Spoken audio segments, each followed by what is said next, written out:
Assalamualaikum warahmatullahi wabarakatuh. Kami dari HIPMI dipimpin sekarang oleh Ketum Mardani Hamaming, di bawah bidang 9, Ketua Sari, dan saya di bawah Ketua Sari yaitu Kopartemen Perindustrian dan Pengupahan. Bersama teman-teman departemen saya, Lawyer Andre dan Lawyer Ari yang mereka juga pengusaha, kita akan mengadakan podcast hari ini tentang mengintip klaster ketenagakerjaan pasca diterapkan Undang-Undang Cipta Kerja di era pandemi. Mudah-mudahan podcast sederhana ini berguna buat semua pihak dan kita berusaha secara balance untuk memberikan informasi dan sharing tentang Omnibus Law. Assalamualaikum warahmatullahi wabarakatuh. Kita mulai ya. Ya, Assalamualaikum warahmatullahi wabarakatuh. Terima kasih semuanya udah hadir. Ada para lawyer di sini dari bidang ke-9. Ada Dr. Andrew Batland, SH, MH, MM, luar biasa Pak Dokter kita ini. Ada Lawyer Ari Mansa, SH, MH. Terima kasih udah hadir. Hari ini dari bidang ke-9, saya selaku Ketua Departemen Industri dan Pengupahan dan partner-partner saya di departemen di bidang 9 mau ngebahas Omnibus Law. Nah, kayaknya sih udah lagi nggak ngetren nih, tapi nggak mungkin kita nggak ngebahas. Bisa jadi masih banyak yang kurang paham. Nah, karena udah ada ahlinya nih, boleh nggak Dokter, Dokter Andre, perkenalkan dulu sama Lawyer Ari, perkenalkan dulu, lalu nanti ada paparan sedikit dari para lawyer ini. Terima kasih. Dokter Andre dipersilakan. Ya, halo, salam sejahtera. Assalamualaikum warahmatullahi wabarakatuh dan salam sehat untuk kita semua. Ya, perkenalkan, saya Andrew, biasa dipanggil dokter kalau di universitas, kalau di teman-teman sih Bro Andrew ya. Dokter cinta ya. Ya, ya, saya HIPMI dari 2012 dan sampai dengan hari ini ya dipercayakan sampai di tingkat BPP bersama rekan-rekan. Nah, di sini ada Mbak Mita dan Mas Ari, kebetulan kita di satu bidang. Dan memang kepakaran saya secara khusus terkait dengan kekayaan intelektual dan juga bicara tentang hukum korporat atau korporasi di Indonesia. Nah, itu mungkin sedikit aja Mbak Mita. Siap, Pak Dokter. Pak Dokter lulusan mana kalau boleh tahu, Pak Dokter? Saya UKI garis keras. UKI garis keras, S1 S2-nya UKI dan kebetulan S3-nya di UPH. Waduh, mantap. Ya, luar biasa dokter kita nih. Lawyer muda kita yang banyak project bantu orang banyak nih. Ya. Ari, gimana? Perkenalkan, nama saya Ari Mansyah, bergabung di HIPMI sejak 2013. Saat ini juga dipercaya menjadi pendamping Mbak Mita, menjadi tukang suruhnya Mbak Mita di bidang 9. Pekerjaan sehari-hari sebagai lawyer dan juga pengusaha, kalian di litigasi komersil, usaha juga di bidang coworking space. Waduh, mantap. Boleh dong, nih salah satu lawyer kita, mungkin kita mulai dari dokter ya. Kasih paparan terupdate dong tentang Omnibus Law-nya nih. Udah gak ada yang demo sih, tapi tetap kayaknya masih harus kita tahu. Kemarin baru demo tuh. Kemarin baru demo. Tapi kan nggak minta kenaikan upah tuh. Padahal hari pahlawan, tapi demonya demo buruh ya. Ya, itu kan yang dialami bangsa kita hari-hari ini ya, Mas Ari, Mbak Mita. Kita lihat bahwasanya apa yang membuat salah satu iklim usaha di Indonesia nggak begitu kondusif atau maksimal bagi para investor ya, salah satunya terkait dengan faktor pekerja. Saya nggak tahu, dan saya termasuk orang yang memiliki pandangan sedikit berbeda sama teman-teman pekerja ya. Kenapa? Karena pandangan saya gitu. Undang-undang kita 13/2003 itu termasuk undang-undang yang pada saat itu sampai dengan hari ini dalam tanda kutip itu sangat pro sama pekerja. Kenapa saya sampaikan demikian? Karena undang-undang itu banyak memfasilitasi para pekerja itu bisa mendapatkan hak-haknya secara penuh gitu. Nah, sekarang Omnibus pun menjadi bagian yang buat saya memperjelas beberapa hal yang dulu mungkin sedikit abu-abu gitu. Tapi kan masalahnya dari mereka itu bukan terkait dengan peraturan perundangan, tapi berapa jumlah yang dibayar gitu. Iya, iya, iya.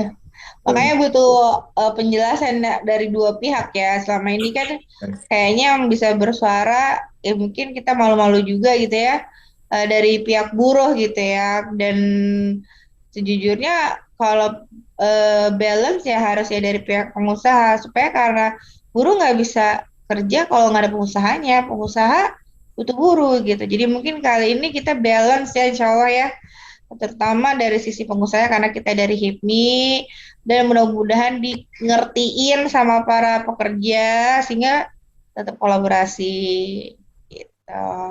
Boleh, Pak Dokter? Baik, nanti saya akan paparan sedikit, tapi sebelum masuk ke dalam paparan, ketika Mbak Mita angkat itu, kalau saya lihat itu, apakah undang-undang kita sudah cukup baik? Baik.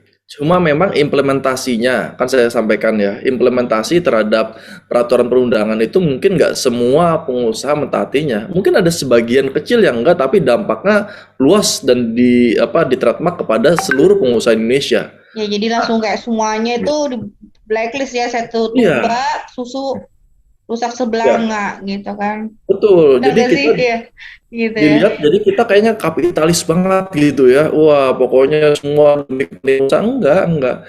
Karena saya termasuk orang yang berpendapat bahwa majunya perusahaan akan membuat majunya kesejahteraan pekerja. Itu pendapat saya secara pribadi. Kenapa? Karena saya ingat dulu pada saat penetapan UMP pertama, kurang lebih itu yang 1,5 juta itu kalau nggak 2013, 2012 saya lupa. 1,5 juta ya di DKI Mbak ya pada saat itu ya. Pada saat itu teman saya yang bekerja di salah satu perusahaan multinasional yang cukup besar di Indonesia, buruh ya, di jajaran buruh di level paling bawah sudah 2,8 juta. Bisa bayangkan nggak Mbak? DKI itu baru netapin 1,5 juta, perusahaannya dia udah 2,8 juta. Nah, apa di situ yang bisa saya simpulkan? Yang saya simpulkan adalah kalau perusahaan itu maju, buruh pasti dibayar dengan layak kok, bahkan lebih di atas rata-rata. Itu udah harga matinya pasti begitu, gitu. Cuma kalau perusahaannya aja maju nggak kuat, mundur nggak kuat, stagnan di demo-demo terus, akhirnya produksi pun terhambat, terus mereka expect mendapatkan uang lebih, gimana? Gitu. Bahkan di masa-masa pandemi ini kebetulan saya lagi ada di salah satu pulau wisata di Indonesia. Saya melihat, saya tadi ngobrol sama teman-teman saya pengusaha yang punya hotel dan punya restoran. Saya tanya sama mereka, gimana bos? Wah, saya udah nggak kuat, saya cuma bayar harian. Dia bilang gitu. Kalau nggak mau ya sudah, cari yang lain. Kenapa? Karena kalau nggak saya bayar, saya udah nggak punya kemampuan, tempat sepi dan sebagainya. Jadi saya panggil kalau butuh aja. Jadi udah nggak mikirin masalah hukum, kontrak dan sebagainya. Itu ya buat kita ya miris sekali ya. Iya, buruhnya gigit jari lagi ya. Iya.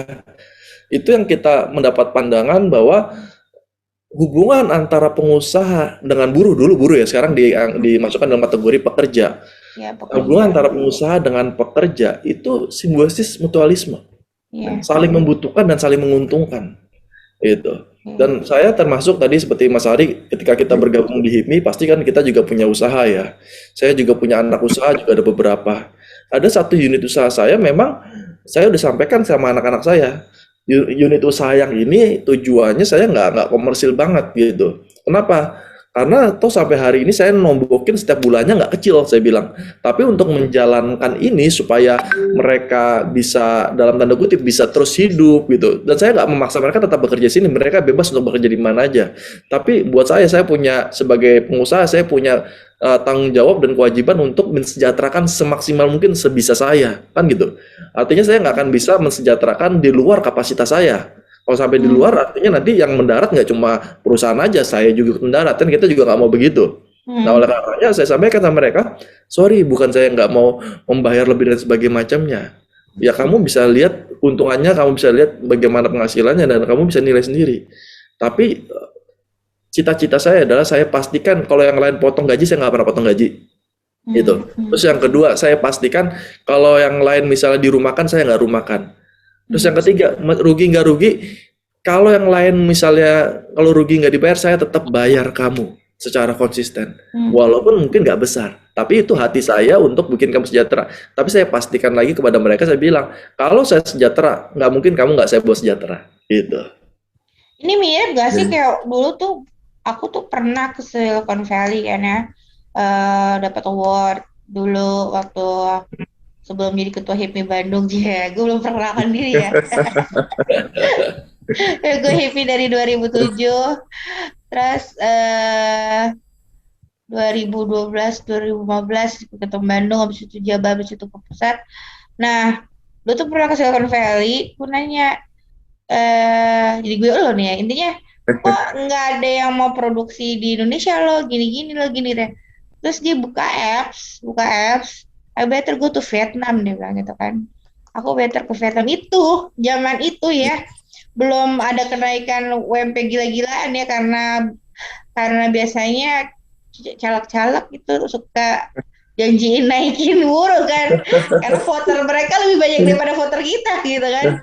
Jadi Kita memang 5% doang gitu. regulasi banyak dibuat jadi alat politik ya bro Nah ya. iya itu Mas Hari.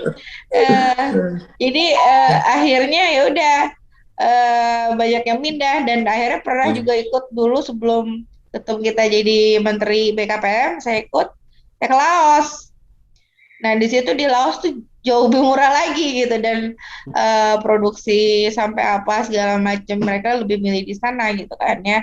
Dan itulah mungkin tujuannya Bapak Presiden Jokowi dengan kabinet, supaya orang-orang tidak kabur lari-lari ke luar Southeast Asia yang mereka lebih anteng, banyak ribut, terus harganya lebih murah gitu kan.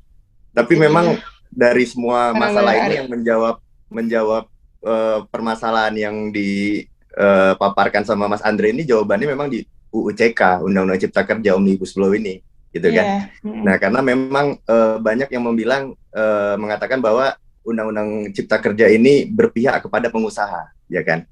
Nah, padahal sebenarnya tidak seperti itu, ya kan. Nah, di sisi lain memang Undang-Undang Cipta Kerja ini menganut hukum internasional yang dikatakan bahwa employment security, bukan job security. Kalau dulu kan memang Undang-Undang Cipta Kerja, Undang-Undang Ketenagakerjaan 2013. Nah, itu kan menganut bahwa job security. Bagaimana seorang pegawai itu merasa nyaman pada pekerjaannya.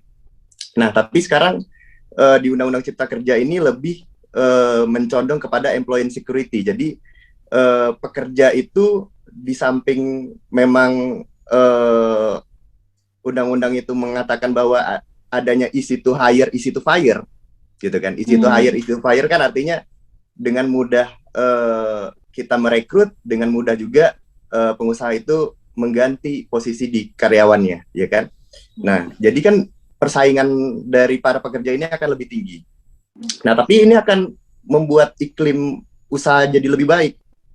Artinya kan pekerja-pekerja itu akan menjadi berlomba-lomba untuk mencapai kualitas tertentu. Apalagi itu didukung dengan program pelatihan, gitu kan.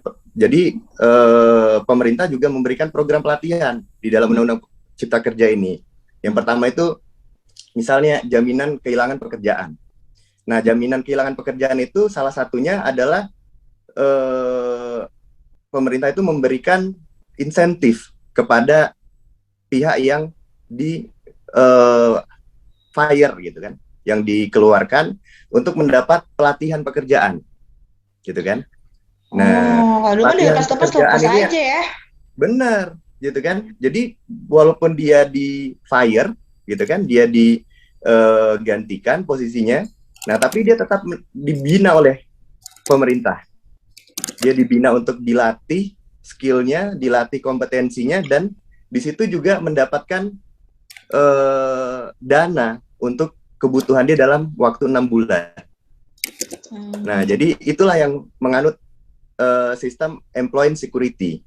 Tujuannya adalah untuk adanya pekerja yang lebih kompetitif.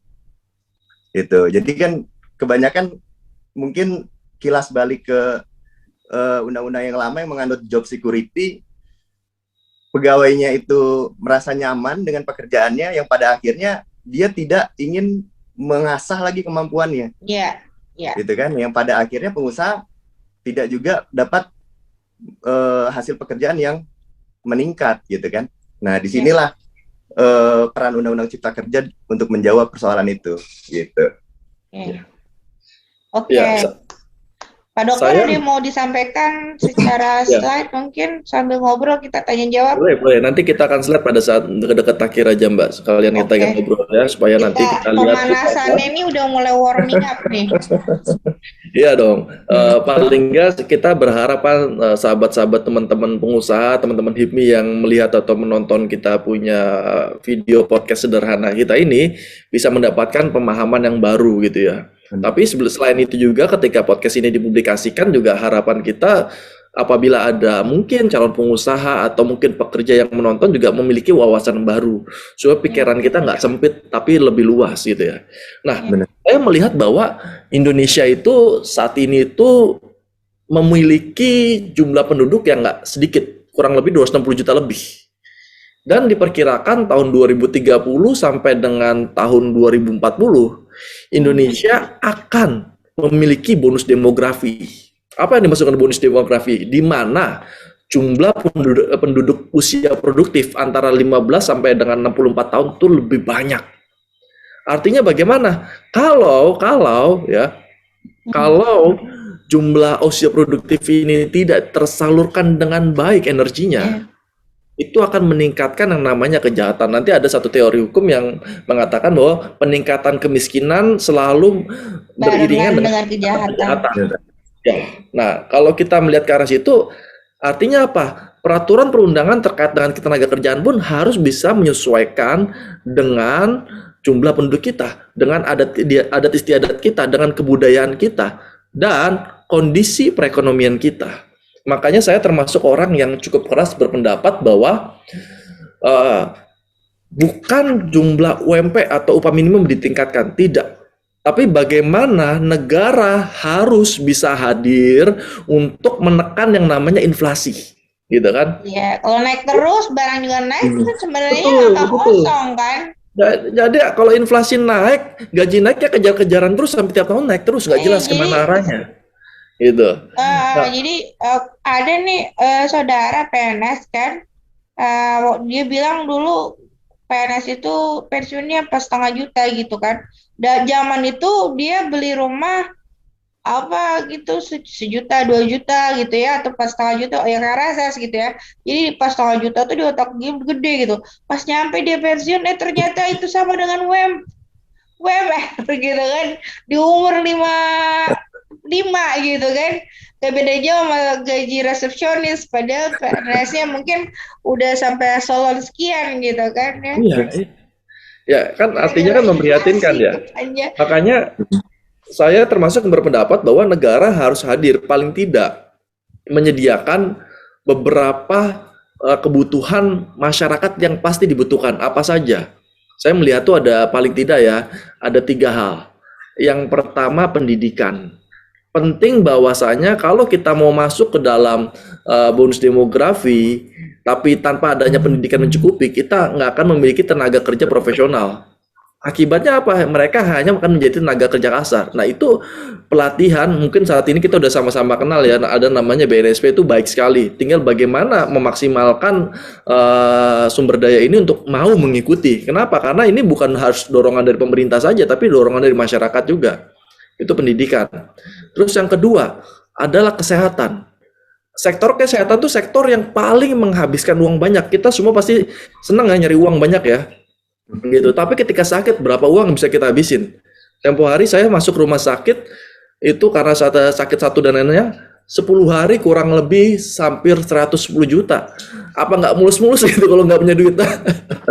Ya kan? Tapi lu nggak di-cover BPJS emangnya? Ya enggak, siapa BPJS yang mau cover kalau enggak ini banget. Prosedurnya kita sakit harus dibawa dulu ke puskesmas dan sebagainya. Iya, ya kalau harusnya kan Andre mah nggak usah BPJS. Enggak gitu juga, tapi maksudnya gini loh, ketika kita sakit nggak perlu direpotin harus puskesmas dan sebagainya. Mana tempat kesehatan yang terdekat di situ harus bisa dibawa, nolongin gitu. Kalau cuma batuk-batuk nggak apa-apa, tapi kalau udah sakitnya cukup tanda kutip butuh tindakan cepat. Ya itu pemerintah harus hadir di situ. Dan yang terakhir saya selalu bicara tentang rumah. Kenapa rumah? Karena rumah semakin hari semakin nggak achievable buat apa namanya makin naik terus. Itu pegawai-pegawai makin nggak achievable. Akhirnya apa? Mereka menuntut peningkatan gaji lagi. Saya ngebayangin gitu, saya gaji pegawai nggak bisa beli rumah katanya kan gitu sekarang. Bayangin aja Mbak, saya gaji pegawai misalnya hari ini gitu ya, kurang lebih misalnya 4,2 sampai 4,5 misalnya. Kasih lah. Sekarang harga rumah cicilan aja 8 juta. Gimana mau bayar? Gue kemarin di CBD 50 meter semiliar. Iya, kan nggak masuk akal gitu loh. Artinya pemerintah harus hadir. Dulu saya ingat salah satu program gubernur yang buat saya wow gitu ya. Mereka menyediakan satu rusun sewa, rusun sewa dengan harga 300.000 satu bulan. Otak saya, wih keren banget. Kalau bisa pegawai gue masuk situ semua gitu loh. Artinya kan ada satu kebutuhan yang mereka harusnya nggak usah pusingin lagi kalau sampai di titik itu. Dan itulah harusnya peran serta pemerintah hadir untuk menolong masyarakat kita. Dan dimanfaatin nih, jangan dimanfaatin pengusaha untuk nyaur simpenan. Itu kan parah gitu ya. Tapi harus dipakai dong sama kita untuk orang-orang yang benar-benar membutuhkan. Aduh, Hipmi. Oke. Karena konteks membutuhkan tuh repot tuh teman-teman kita. Oh iya, kita harus berikan kepada orang-orang yang berhak. Oh ya, sepakat. Iya, berhak tinggi. Wah, berhak tinggi. Mohon maaf ya peserta umum, memang anak-anak begini kelakuannya, tapi nanti baik. Tapi memang ada faktor itu juga ya bro ya untuk kenapa buruh ini minta naik terus sih kan? Karena kebutuhan inflasinya yang dibikin naik, kebutuhan kita juga naik juga selalu kan? Iya. Yang itu yang harus dikontrol memang. Betul. Regulasi terkait dengan UMR-nya kan? Betul. Saya ada satu contoh yang menarik gitu ya. Salah satunya om saya. Om saya kerja dulu di Jepang. Nah, yang menarik adalah itu gaji Jepang 20 tahun, nggak 20 tahun, iya hampir 20 tahun lalu sama 20 tahun sekarang sama. Gajinya segitu. Artinya apa? Dia bisa nekanin inflasi dengan begitu luar biasa, bahkan terjadi deflasi. Jadi orang nabung di bank di sana, uangnya berkurang. Gitu. Membuat transfer doang. Udah ya kemakmuran. Jadi kemakmuran negara akan menjadi kemakmuran masyarakat. Nah, itu kalau mindsetnya itu bisa kita tanemin, ya itu akan menjadi luar biasa gitu. Makanya mungkin kalau Mas Ari pernah dengar tuh namanya, kalau kan kita lagi bicara hukum nih, teori hukumnya Lawrence Friedman tuh, bicara tentang sistem hukum, di mana di antaranya ada structure, ada substansi, yang terakhir budaya hukum. Artinya bagaimana? Kuliah hukum dia bisa MBA. Jadi kita bagikan sedikit. Jadi kalau kita bicara tentang structure, kita bicara tentang pemerintahan dan aparat penegak hukum yang lainnya. Kalau kita bicara substansi, kita bicara tentang aturan hukum. Kalau kita bicara tentang budaya, kita bicara tentang bagaimana masyarakat melakukan hukum, gitu. Nah, mengintip kluster tenaga kerjaan kan ini kita masuk ke substansinya nih. Substansinya bagus nggak? Saya sama Mas Ari sama-sama sepakat bahwa substansinya sudah cukup bagus untuk kondisi kita saat ini. Tentu nanti akan perubahan seiring dengan perubahan dari masyarakat di masa depan. Harus ada perubahan-perubahan yang menyesuaikan, gitu. Tapi untuk saat ini bagaimana? Sudah cukup baik. Tinggal bagaimana pemerintah sebagai eksekutif dapat mengatur jalannya peraturan perundang ini dengan baik. Artinya bagaimana dari segi pengawasan, penegakan, ya kan, penyuluhan. Nah ini kan peran penting dari pemerintah. Terus yang terakhir dari budayanya, bagaimana masyarakat ini bisa menerima dan mendukung, bukannya di demo ya. Bukannya demo itu salah, enggak, saya nggak pernah bilang demo salah. Itu kan pencapaian aspirasi. Justru mungkin kita nanti kasih tips-tips, kasih tahu kayak tadi kita yang ngobrolin sebelum ini, kayak misalnya orang yang diputus sepihak itu bisa mengajukan tadi yang kita bahas tadi ya, pelatihan gitu. Ternyata ada hak itu gitu. Nah, yang mereka nggak tahu. Jadi hak-hak mereka tuh dijelasin dengan sangat banyak. Saya juga pernah dengar kemarin yang Omnibus Law yang Part 1 itu, kita tidak bisa sembarangan yang udah PKWT ya. Yang kalau PKWT betul dulu cuma 2 kali gaji. Kalau sekarang PKWT itu misalnya dia janjinya 6 bulan maupun dia dipecat 2 bulan, dia tetap harus terima gaji 6 bulan. Nah, benar nggak sih? Atau Ah, masih berlaku atau itu masih menjadi pembahasan sebelum disahkan? enggak, itu kebiasaan berkontrak, Mbak. Jadi kalau kita biasa berkontrak dalam konteks kontrak kerja itu ada namanya penalti.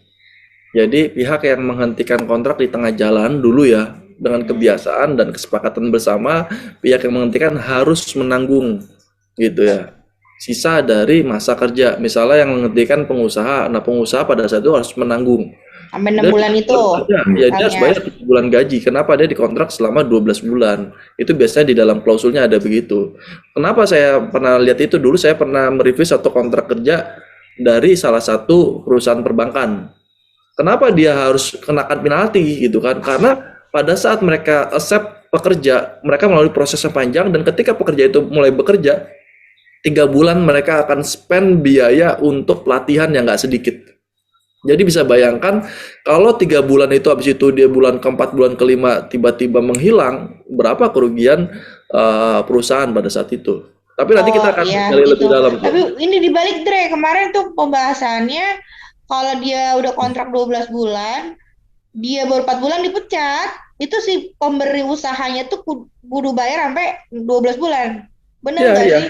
Iya, betul, Nah, betul. Jadi Betul. lihat bukan lihat yang lihat pekerja juga yang salah ngasih kerja. satunya, lihat juga tuh alasannya kenapa ya kan. Ya, Nah, karena kan ada di dalam Undang-Undang Cipta Kerja nih ada satu klausul yang ditambahkan nih, yang dahulunya nggak ada. Itu terkait di bagian no work no pay-nya, ya kan. Jadi kan kalau dulu kan no work no pay itu dalam arti kita misalnya berhalangan karena sakit atau Ah, karena sedang menikah atau ah, mungkin karena sedang beribadah. Nah, itu ah. kan jadi kita tidak kerja tapi pengusaha harus membayar, ya kan? Ya, Nah, ya. ini diperluas lagi nih dalam Undang-Undang Cipta Kerja. Jadi kalau misalnya pekerja itu sudah ready, dia udah siap untuk bekerja, tapi atas Ah, kelalaiannya si pengusaha, dia akhirnya tidak dapat mengerjakan pekerjaannya. Nah, ah, pengusaha harus tetap bayar ya, gajinya, gitu kan? Nah, ini misalnya gini nih, ada perusahaan logistik, dia mempekerjakan orang untuk bongkar muat, ya kan? Datanglah eh, orangnya itu, gitu kan, udah di hire, orangnya udah ready di tempat. Rupanya barangnya itu terlambat datang. Jadi dia udah pekerjanya itu udah datang, tapi barangnya nggak datang. Jadi kan dia nggak bisa bekerja nih, gitu kan? hmm. Nah, dalam hal itu pengusaha harus bayar gaji dia. Nah, Dan sama ini dengan ada tadi di yang dibilang Omnibus Law Mbak ini Mita, juga kalau kan? misalnya dia udah berkontrak, Hmm. akhirnya mungkin pekerjaannya itu dibatalkan sepihak atau apa gitu kan. Ya nggak suka Nah, aja gitu sama mukanya gitu. nggak suka aja, berarti kan itu harus tetap dibayar.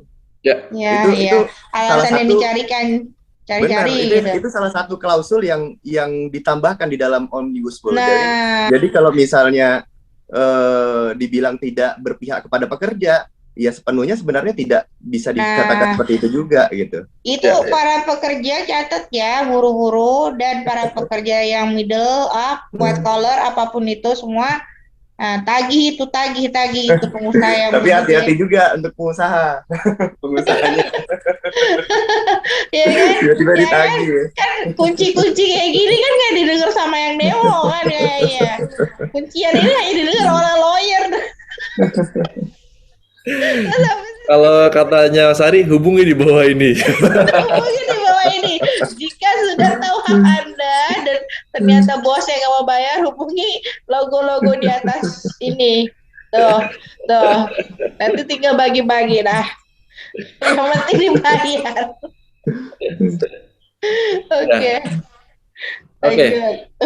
Ya, ini kalau gitu nih saya coba share sedikit ya. Nanti kita dari sini Ya, ada banyak bahan diskusi yang ya. yang Kita buat bisa kita. bikin part 1, part 2 lah. Ya, Ah, jadi paling nggak teman-teman kalau melihat dari sini ada beberapa gambaran yang buat buat kita membuka paling nggak ya cakrawala kita. Oh gimana sih? Nah ini ada latar belakangan nih kenapa Omnibus hadir ya.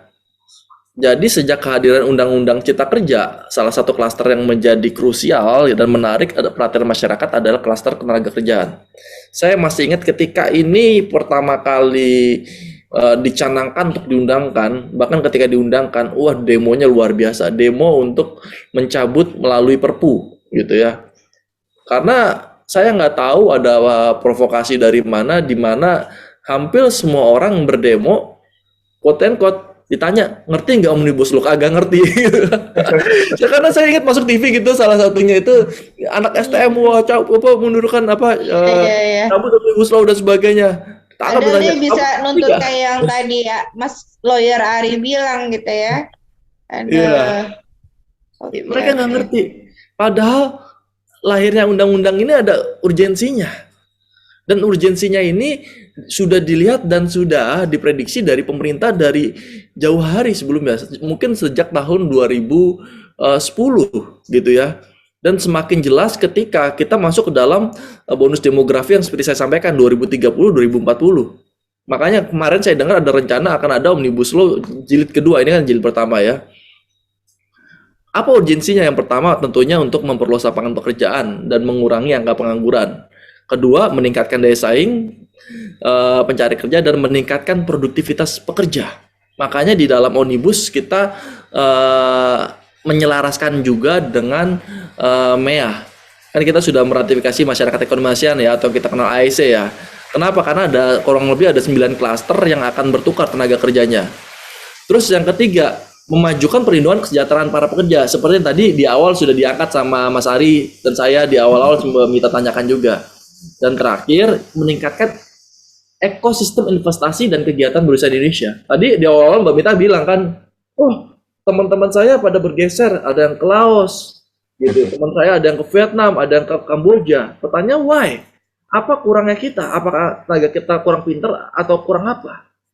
Ternyata dari semua alasan yang paling dominan adalah tidak adanya kepastian hukum di Indonesia terkait dengan tenaga kerjaan menurut versi dari investor. Menurut kita sih lawyer ya ada aja, orang ada peraturannya berarti sah aja. Tapi enggak. Ternyata pandangannya itu sedikit bergeser. Makanya saya sepakat dengan Mas Ari, Mbak Mita bahwa Omnibus Law harus hadir dan memang harus hadir di saat sekarang ini. Gitu. Terus apa saja? Saya mungkin nggak lama, nanti kita bisa diskusi lebih jauh lagi. Tapi seperti saya sampaikan, nanti slide ini saya kirimkan ke Mbak Mita supaya rekan-rekan atau teman-teman bisa download ya di tempat di mana kita publikasikan. Nah, ini ada kurang lebih ada beberapa pasal perubahan terkait dengan Undang-Undang Cipta Kerja dan ketentuannya. Di mana dari pasal 81 Undang-Undang Cipta Kerja dari halaman 534 sampai dengan 563. Pasal-pasal yang diubah paling nggak ada 8 poin yang menjadi poin penting. Penempatan tenaga kerja, penggunaan tenaga kerja asing, hubungan kerja, perlindungan pengupahan, keselamatan udah diresumoin yang setebel itu udah diresumoin sama dokter. Pemutus hubungan kerja ada 1000 halaman lebih ya. 1000 halaman. 1100 halaman tuh. Nah, ini kalau kita lihat poin-poin ini kan, kita lihat ini poin-poin penting semua kan, karena teman-teman mesti banyak, gimana nih nasib kalau kita di PKWT atau kita PKWTT, ya kan? Terus bagaimana nih perlindungan pengupahan kita, ya kan? Terus dalam konteks keselamatan dan kesehatan seperti apa? Lalu kalau ada pemutusan bagaimana? Kalau saya mundurin diri bagaimana? Dan itu pertanyaan yang umum ditemui sama saya setiap tahun oleh para pekerja. Pertanyaan cuma itu aja, gitu kan? Nah, dari sini, dari ke-8 ini nanti teman-teman bisa baca detail, tapi yang saya akan menjadi perhatian dan banyak pertanyaan adalah terkait dengan PKWT. Nah, ya kan? Ini dalam konteks undang-undang tenaga kerja, apa sih yang menjadi patokan ya terkait dengan PKWT dan PKWTT? Ya, ini saya udah bikin resume terkait dengan perbedaan. Nah, poinnya ya di dalam PP dituangkan dalam PP pasal 8 PP 35 tahun 2021 mengatur bahwa PKWT berdasarkan jangka waktu dapat dibuat paling lama 5 tahun. Atau bisa nggak Pak per tahun? Bisa gitu ya. Jadi setahun perpanjang sampai dengan 5 tahun. Ya. Bedanya sama dulu 212 ya, Bro ya. Tuh. 5 tahun Kalau dulu kan. apa? Dulu kan pertama kali 2 tahun, perpanjang setahun, pembaruan 2 tahun nih. Jadi Satu masih ya bagus dulu Mas ya. Mas. Kalau yang saya dengar dulu ya, dulu 2 tahun terus 1 bulan didiemin dulu gitu kan. Oh, iya. Didiemin dulu. Iya, itu ponakan aku tuh digituin, terus akhirnya dia balik lagi kedua kan. Iya. Betul. Padahal maksimal 5 tahun juga. Padahal 5 tahun juga gitu. Nah, di sini kita lihat nih perpanjangan itu maksimal 5 tahun. Oknum ya. Iya. Gak ada di antara kita kan. Jangan ada yang jujur di antara kita. Nah, ini di 5 tahun, tapi kita nggak tahu ya nanti karena ini undang-undang baru diundangkan. Bagaimana implementasinya? Apakah nanti ketika dibuat satu masa jeda 1 bulan, terus bisa diperpanjang lagi? Jadi dihitung dari awal lagi. Nah, kita juga nggak tahu. Nanti kita akan cari tahu lebih dahulu lagi. Terus apa aja? Ini di antara pasal 58. Di mana dulu kita kenal namanya masa pencobaan. Percobaan kayaknya dosa banget.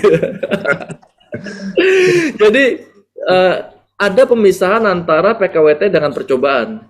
Di mana dalam konteks percobaan gitu ya, para pihak dalam hal ini pengusaha dengan buruh atau pekerja bisa mengakhiri apabila satu sama lainnya merasa tidak cocok gitu. Dan tanpa ada kewajiban untuk dapat memberikan kompensasi masa kerja. Nah, dalam PKWT nggak bisa. Pokoknya masa waktunya adalah kontrak gitu. Terus di pasal 59-nya ini ada yang menarik nih, Mas Ari, Mbak Mita. Ya. Termasuk saya dulu juga termasuk yang salah tangkap gitu ya. Kenapa? Karena dulu konteks dari PKWT itu sendiri konteksnya adalah itu untuk pekerjaan yang sekali selesai. Gitu. Pekerjaan yang bisa diperkirakan, tadi Mas Ari bilang bongkaran, ya dia di kotor atau bongkar aja. Tapi seberapa banyak dari kita pakai PKWT untuk hire admin? Ya enggak? Kita pakai PKWT misalnya untuk supervisor. Ya. Di salah satu perusahaan yang saya kenal yang cukup besar, dia pakai PKWT untuk apa? Untuk hire manager. Saya kaget juga gitu. Padahal undang-undang udah jelas kok ngatur seperti apa.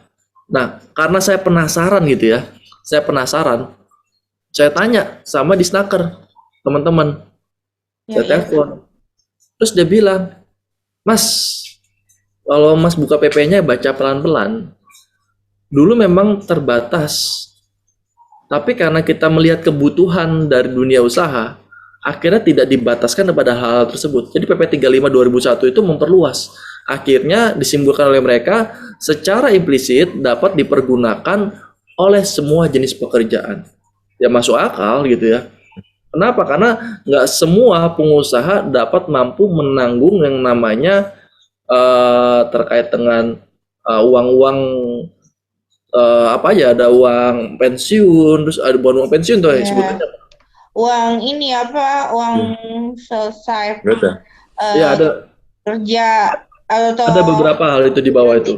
Sehingga dia harus kasih 3 Tapi mungkin bulan gaji ini gitu. apa ya, suatu terobosan baru yang memang udah dijalankan di luar negeri ya bro ya. Karena gue pernah dengar juga itu ada perusahaan maskapai. Nah itu pilotnya outsourcing, dia pegang pramugarinya outsourcing, jual tiket pesawatnya juga outsourcing gitu. Jadi dia cuma punya satu license penerbangan doang kayaknya doang gitu kan, kayak Gojek juga jadinya. Udah persis sama kayak Gojek, kayak Grab gitu kan. Jadi mereka nggak punya pegawai, cuman punya officer di kantornya doang ya kan, tapi drivernya dan segala macamnya tuh outsourcing semua ya kan. Betul. Jadi gini, Sari, ada satu hal yang kemarin saya pernah diskusi dengan ahli hukum terkait dengan hukum ini tenaga kerjaan, di mana pandangannya dia menarik juga. Dia bikin satu pandangan di mana dia katakan bahwa ya kita rubah nih dari antara hubungan pengusaha dengan pekerja dengan mitra. Jadi mitra antara apa? pengusaha dengan mitra kerja. Kok gimana itu ya? Tapi make sense gitu. Tadi seperti kan, lah kan dia mitra saya untuk mengemudikan pesawat, boleh nggak? Boleh aja. Ya kan? Kesepakatannya jadi mitra. Artinya apa? Dia tidak tunduk secara khusus dengan peraturan perusahaan dan bagaimana, dalam arti bukan peraturan perusahaan ya, maksudnya kedudukan dia antara perusahaan dengan mitra seakan-akan terlihat seimbang gitu. Tapi itu jadi satu sudut pandang yang menarik. Kenapa? Karena kebutuhan di dunia usaha mungkin udah mulai ke arah situ. Gitu. Artinya apa? Artinya pemerintah kita memang harus mendorong bahwa nggak semua orang harus jadi pekerja terus, gitu. Walaupun ada beberapa orang memang lebih senang jadi pekerja.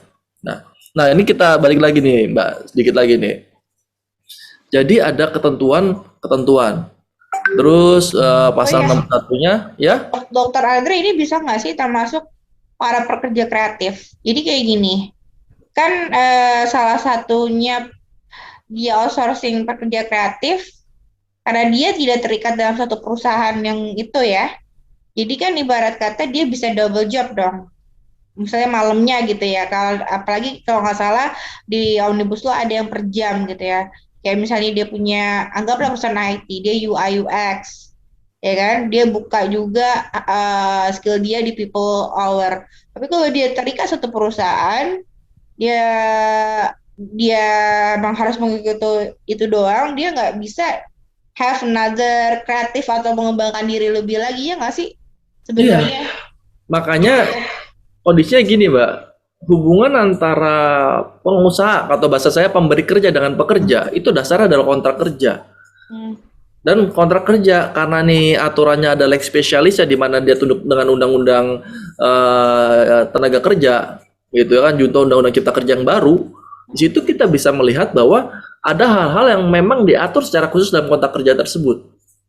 Nah, salah satu yang umum, kenapa nggak semua orang bisa menjadi dalam tanda kutip mitra, apalagi tadi programmer, itu bicara tentang kerahasiaan perusahaan atau konfidensial.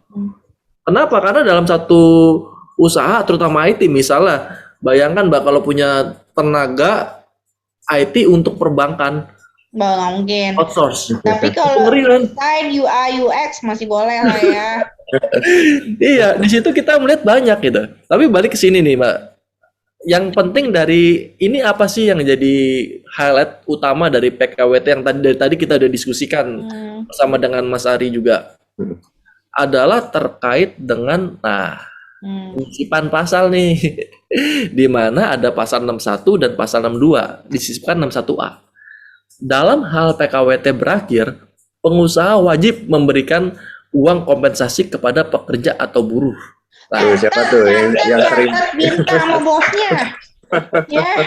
Ya, yang kontrak udah mau berakhir, jangan lupa. Hubungin ini nih. Kalau nggak dikasih hubungin ini nih. Hati-hati nih Mbak Mita nih, besok kalau ada yang udah mau ada berakhir, nonton lebih pinter ya. lagi ya. Kita yang kena invoice nih ntar sama buruh ya. Gue jangan lupa traktir kopi aja dah. Nah, ketentuan ini diatur dalam PP 35. Jadi ketika ada uang kompensasi, ini sebenarnya angin sejuk gitu ya. Walaupun saya jadi waktu bikin ini, waduh, berarti gue salah nih kalau gue nggak ngasih kompensasi ke tenaga kerja gue yang masih kontrak. Tapi ingat bro, dilihat lagi itunya skala perusahaannya kan. Kalau UMKM kan nggak perlu ya. Itu sebenarnya upah minimumnya, tapi dalam konteks kompensasinya tetap harus diberikan gitu ya. Kalau PKWT, tapi kan pertanyaannya gini bro, kan nggak mungkin namanya pedagang kaki lima bikin PKWT, nggak ada. Ya minimal beli usaha franchise lah. Ya. Nah, ini besarannya nih Mbak ya. Nanti teman-teman pokoknya udah baca slide saya, tinggal baca PP-nya jadi lebih mudah lah. Nanti kita taruh di link di bawah ini, insya Allah nanti lewat Felicia kita dia uploadinnya. Iya. Di mana pasal 15 ini bilang pengusaha wajib, artinya itu bukan kondisional ya, tapi sifatnya wajib gitu, memberikan kompensasi kepada pekerja atau buruh yang hubungannya bekerja berdasarkan PKWT. Pemberiannya kapan? Diberikan pada saat berakhirnya PKWT. Uang kompensasinya paling sedikit 1 bulan secara terus menerus. Ya jadi gini, maksudnya paling sedikit 1 bulan. Kalau kita mempekerjakan dia PKWT 2 bulan, ya kita harus bayar 1 tahun gaji 12 bulan, itu 1 tahun gaji itu dibagi 12, dikali 2. Nah, itu hitungannya tuh. Udah dikasih kuncinya tuh nggak perlu bayaran dokter Iya. nih, konsultan. Bisa Jadi- gitu sendiri ya. Jadi gitu sendiri, misalnya gajinya 12 juta gitu kan, 1 bulan. Terus dia udah deh gue pakai 3 bulan aja PKWT-nya. Artinya apa? Pada saat PKWT-nya berakhir, di bulan ketiga dia harus tambah uang kompensasi sebesar 3 juta rupiah. Nah, gampangnya begitu tuh. Oke. Lumayan kan buat dapetin kerjaan baru, nunggu gitu kan. Yang menarik ada lagi nih Mbak, makanya saya bilang, wah ini berpihak pada asing, gimana? Pemberian uang kompensasi itu nggak berlaku loh buat TKA. Oh. Luar biasa kan? Kurang apa gitu loh pemerintah kita. Bener baca. Aku suka kesel nih, TKA itu gajinya gede-gede. Yang kesel kenapa kita yang mau gaji dia gitu. Ya maksudnya mintanya dolar. Terus sama aja sama nyindir ITB dong harganya. Gitu kan. Nah, ini tadi besarannya nanti bisa dilihat. Nah, ini pertanyaan berikutnya yang sering timbul adalah begini. Mas, saya PKWT berakhir nih, tapi saya mau diperpanjang lagi 1 tahun lagi. Gitu. Jadi dia PKWT-nya berakhir misalnya dari 11 November 2020 sampai dengan 11 November 2021. Nah, tapi perusahaan saya mau perpanjang lagi sampai 11 November 2022. Menurut Mbak perlu dikasih kompensasi nggak? Atau yang jeleknya gini, bukan jeleknya ya, atau baiknya begini, Mas, setelah selesai masa PKWT saya nih, saya mau langsung dijadiin pegawai tetap. Perlu bayar kompensasi nggak kira-kira?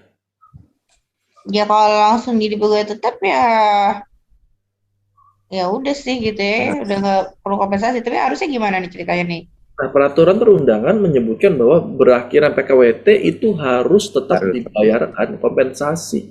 Karena pembayaran itu dihitung pada saat berakhirnya PKWT. Event mau Jadi, diperpanjang yang dapat sebelumnya itu dibayarin dulu. Oh, Iya. dapat 2 dong. Satu Betul. dapat 1 bulan plus dapat gaji pegawai tetap gitu. Iya, betul. Selamat ya para Makanya- pekerja. Pekerja-pekerja gitu tuh luar Itu biasa. budget gue sekarang. Coba finance tolong hitung. Gitu. Itu yang Jadi jedar-jedir juga pas dikelolaan. Paling khusus untuk usaha mikro sama kecil itu besarannya itu tergantung kesepakatan biasanya. Iya. Itu ada tuh aturannya. ya. Yang UMP kan, ikut Betul. UMP. Ikut kesepakatan Karena di kalau misalnya ikut kota, kadang suka lebih gede banget daripada UMP. Ya mohon maaf ya, kayak kita masih UKM ya. Itu Belum bilioner. Nah, itu sepertinya poin-poin, karena kalau dibedah tadi saya bilang sama Sari, kalau kita bedah ini satu malam nggak selesai. jawabannya nggak cukup. 1 hari apalagi juga masih kurang gitu ya, karena banyak poin-poinnya. Jadi mungkin itu Mbak Mita yang saya mau angkat sedikit. Kalau nanti kita mau bikin series keduanya, kita bicara tentang misalnya outsourcing gitu ya. Yang menarik kan outsourcing ya. Itu bisa juga gitu, tapi mungkin nggak sekarang. Nanti kalau kita bikin series Iya. Jadi kesannya kalau outsourcing tuh kayaknya jahat banget gitu pengusaha gitu ya. Tapi sebenarnya kayak dari tadi kita cerita kayaknya ini juga berpihak banget sama kepegawaian ya, karena kebetulan kan kalau keluarga diriku kan aku pengusaha, suamiku pekerja di oil and gas, jadi aku juga mikirin gaji kamu kalau PKWT jangan lupa 1 bulannya minta, tapi pegawai aku harus aku siapkan. Ini gue mikir semuanya. Ini loh Mbak, ini yang agak disayangkan ya. Saya ketemu beberapa kasus gitu. Saya pikir pengusaha kita di Indonesia, mudah-mudahan teman-teman ada yang dengar dari podcast kita. Ya. Mudah-mudahan saya berharap teman-teman gitu ya. Kita coba belajar untuk taat azas lah, bahasa hukumnya gitu. Kalau bahasa mudanya kita belajar untuk taat peraturan lah. Kalau kita memang untung, kalau perusahaan kita memang cukup untung dan bisa mampu membayar, bayar. Kenapa? Karena ada satu perusahaan yang saya kenal, omsetnya ratusan miliar satu tahun. Tapi ada satu pegawai yang dia PKWT kan dan ada peraturan perundangan ini keluar. Dia bilang, Pak, ini harus ada kompensasi, nggak mau bayar kompensasinya. Masa harus hire ini lawyer kan Iya. mahal man hour lu.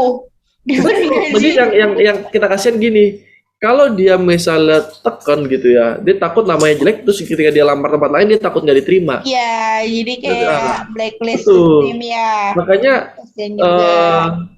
dalam konteks ini saya berharap gitu ya, jangan sampai para pengusaha ataupun pemberi kerja melakukan namanya abuse of circumstances dalam berkontrak. Kalau mereka sampai abuse of circumstances, memanfaatkan keadaan posisi kuat, ya udah kalau enggak gue nggak usah bayar, itu kasihan gitu loh.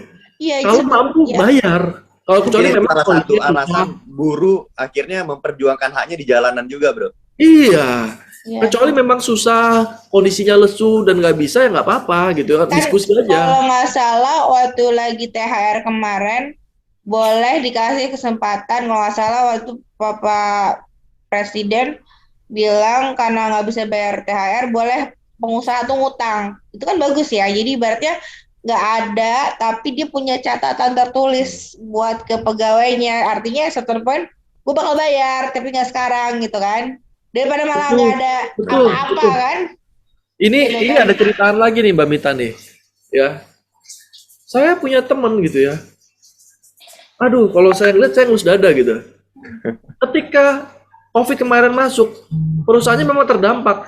Tapi omsetnya nggak jelek-jelek amat. Maksudnya dia bisa bayar penuh gaji, tapi dia potong. Saya ngeliatin, kan lu mampu bayar penuh, kenapa lu potong gitu.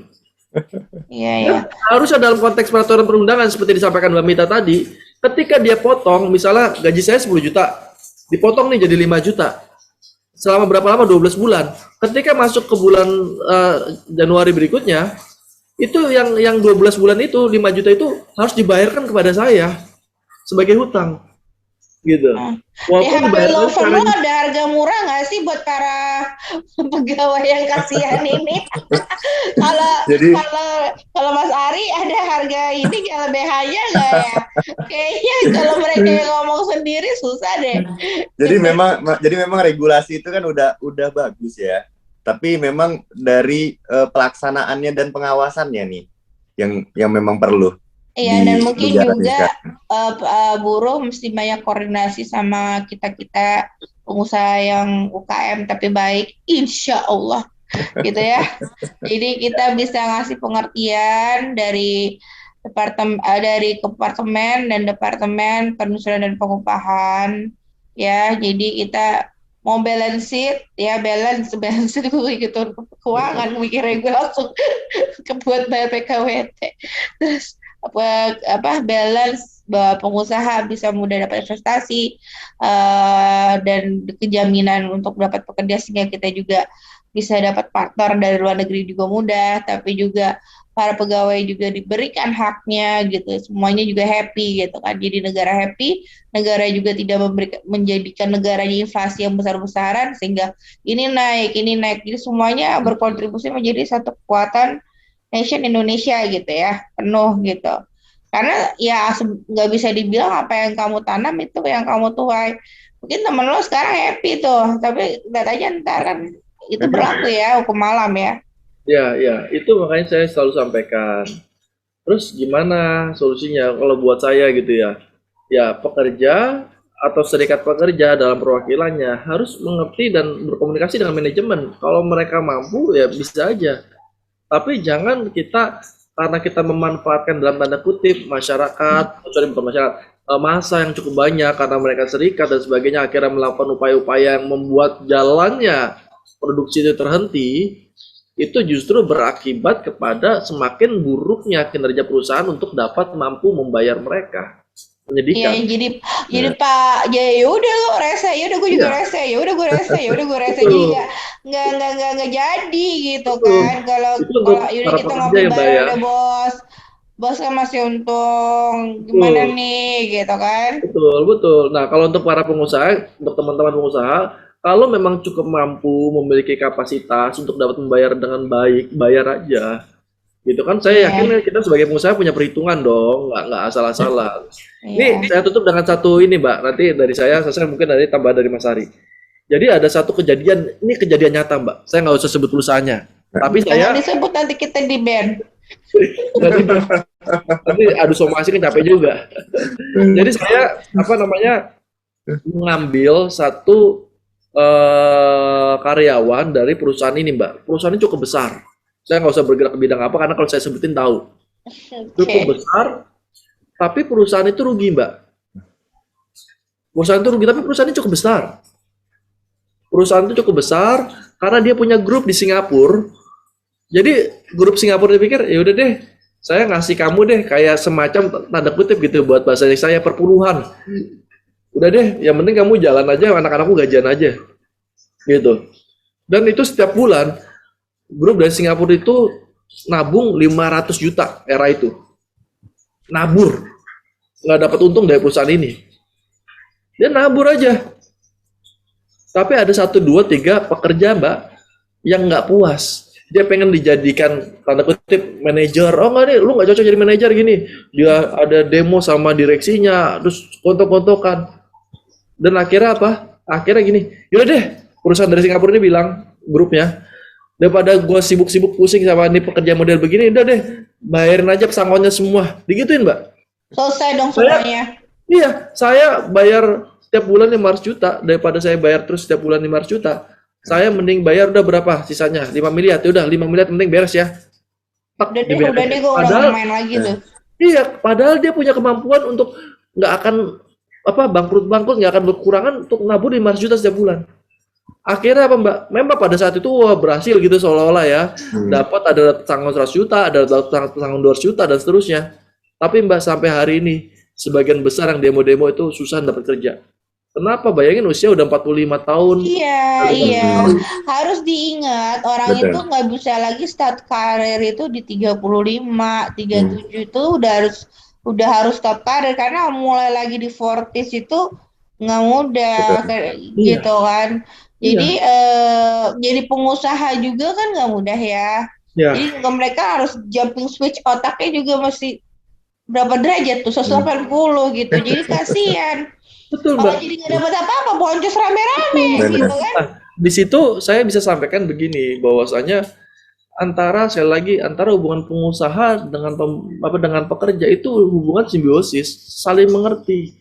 Karena satu mati pasti yang kedua mati, yang kedua mati pasti yang satu mati dan nggak mungkin bisa terhindarkan.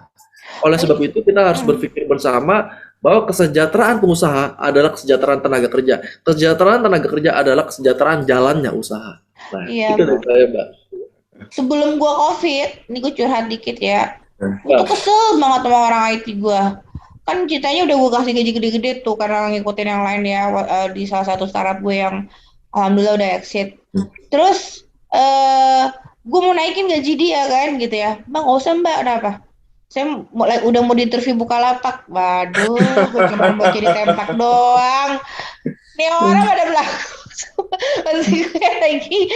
Tapi itu katanya gaya milenial. Ini kan lagi pergantian itu. Jadi gaya milenial dia loncat di startup gue buat loncat di startup lain. Kan kita juga kesel ya. Ya Allah, baru aja lo 3 bulan mau gue ini lo cabut ke startup yang lebih gede.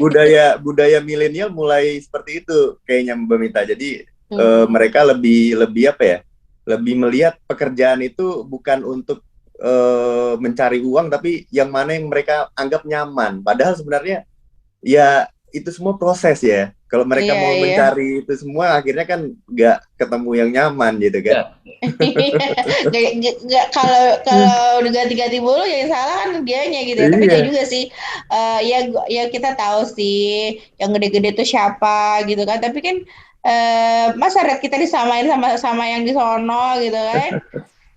Terus nggak usah Mbak, saya nggak usah diinin, saya baru mau interview aja udah ini ya udah deh apa. Jadi roll over startup itu cepet banget gitu. Jadi ya sedikit curhat. Jadi kadang ada juga kayak sebuah pegawai gitu ya dengan mudahnya bilang saya salah Mbak, ya udah pecat saya aja.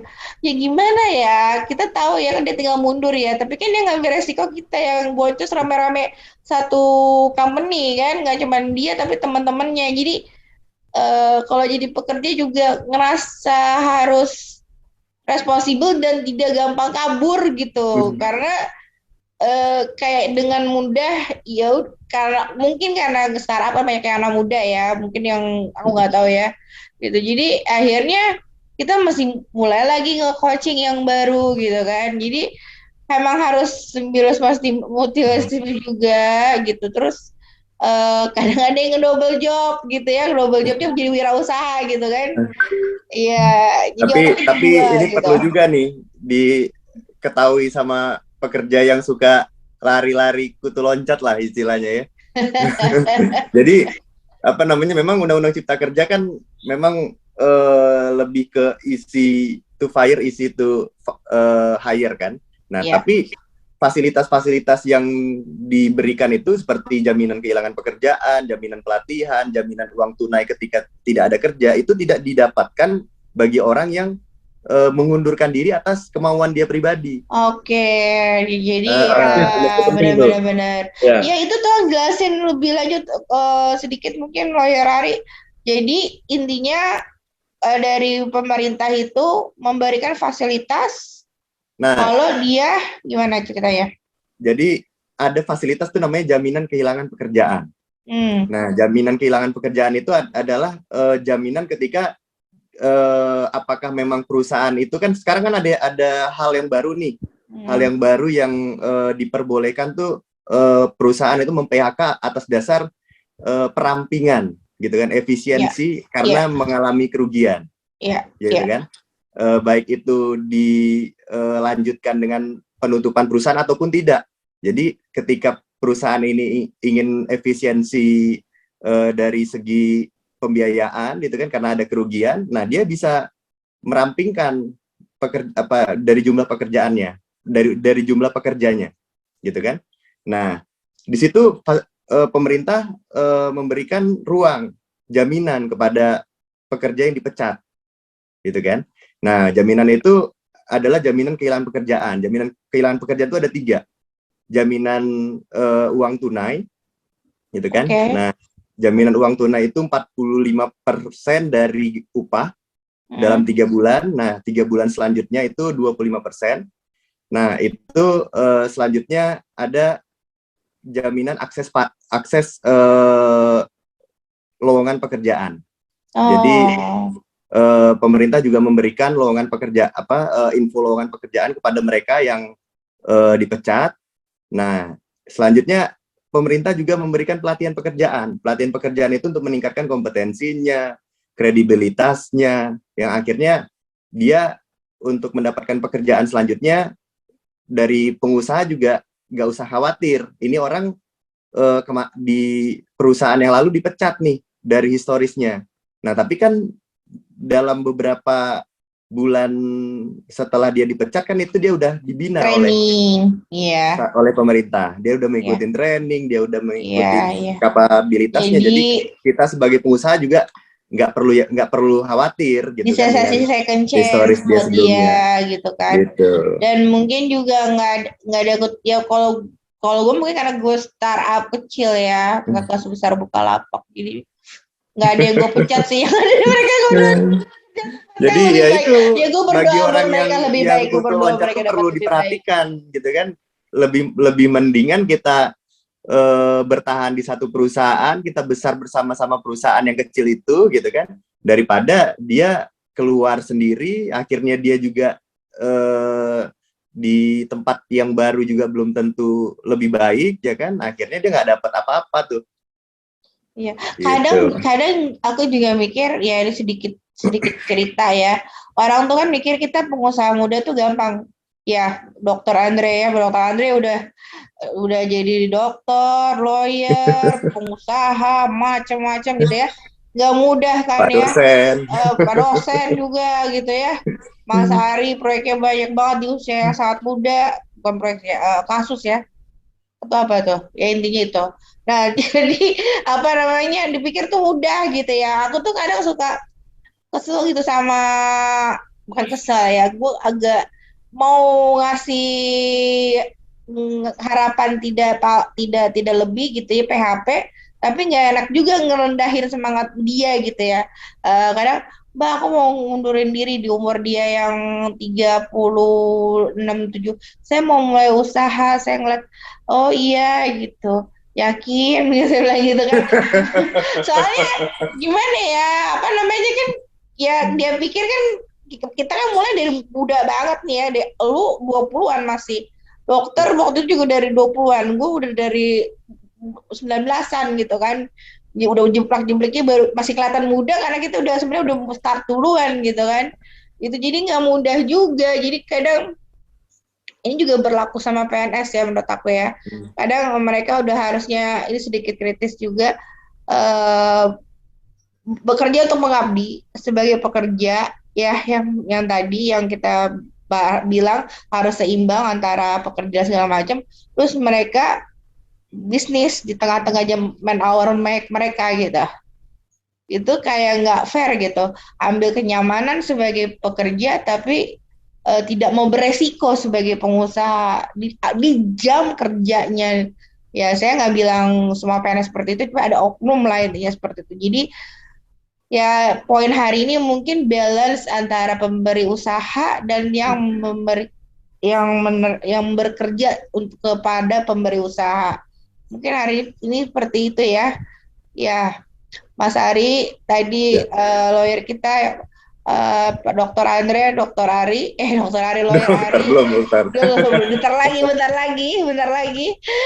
Amin, Aminin amin. aja, diaminin Amin. aja. Bahwa ternyata sekaligus closing, atau ada mau disampaikan lagi? Sudah lah. Jadi selain Omnibus Law yang kayaknya scary banget, bahwa itu jahat banget, itu ternyata enggak, banyak banget kompensasinya buat para pekerja, dari yang tadi udah dijelasin, bakal dikasih tahu kuci-kucinya, halaman sekian. Dan kalau mungkin berat untuk nagih sama pemberi pekerjanya yang melakukan tindakan yang harusnya menjadi hak pekerja dengan undang-undang baru itu, mungkin bisa menghubungi LBH setempat mungkin, atau ngomong sama syarikatnya baik-baik supaya tidak chaos seperti pabrik yang Singapura itu gitu, jadi rame-rame jadi pada hilang gitu kan ya. Atau kalau mungkin ada CSR-nya dari some lawyer and firm dan DHP Law Firm untuk ngurusin ini bisa bagi pekerja yang kurang upahnya bisa mendatangi langsung ke kompartemen pengupahan BPP HIPMI, Mbak Mita.